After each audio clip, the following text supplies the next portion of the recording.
අම්පාර පැත්තේ එන ඔයාට බලන්න තියෙන ලස්සන තැන් ටිකක් මොනවද කියලා බලන් යන්න. නේද අපි මේ ඇවිල්ලා ඉන්නේ හිමිදුරාව ජලාශය බලන්න.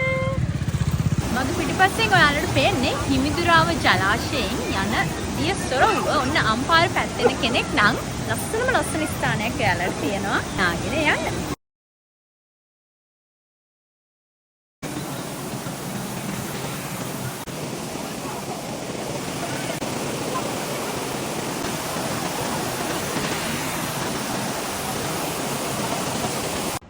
ඔන්න දැන් ඉතින් මේ අපි ඇවිල්ලා ඉන්නේ අම්පාරේ සේනානායක සමුද්‍රය බලන්න.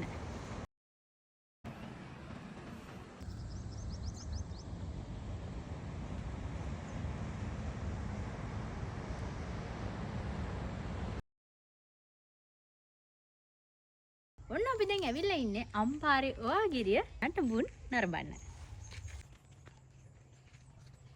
ඔන්න මගේ මේ පිටිපස්සෙන් දිස් වෙන්නේ අටපට්ටම් පාදමක් සහිත නටබුන් වෙච්ච දාගැබක දර්ශනයක්.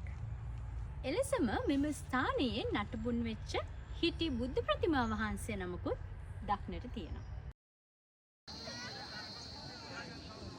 මේ තියෙන්නේ අම්පාරේ සාම චෛත්‍යය.